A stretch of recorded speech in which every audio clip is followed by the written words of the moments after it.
Chapter 2. Therefore we must pay much closer attention to what we have heard, lest we drift away from it. For since the message declared by angels proved to be reliable, and every transgression or disobedience received a just retribution, how shall we escape if we neglect such a great salvation?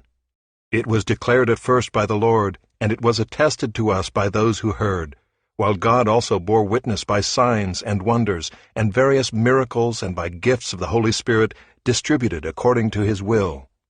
For it was not to angels that God subjected the world to come, of which we are speaking.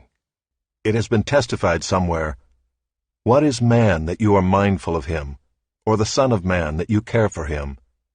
You made him for a little while lower than the angels. You have crowned him with glory and honor, putting everything in subjection under his feet." Now in putting everything in subjection to him, he left nothing outside his control.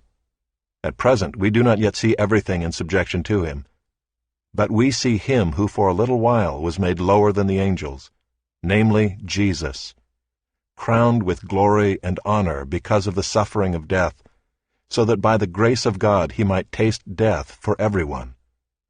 For it was fitting that he, for whom and by whom all things exist, in bringing many sons to glory, should make the founder of their salvation perfect through suffering. For he who sanctifies, and those who are sanctified, all have one source. That is why he is not ashamed to call them brothers, saying, "I will tell of your name to my brothers, in the midst of the congregation I will sing your praise." And again, "I will put my trust in him." And again, "Behold, I and the children God has given me."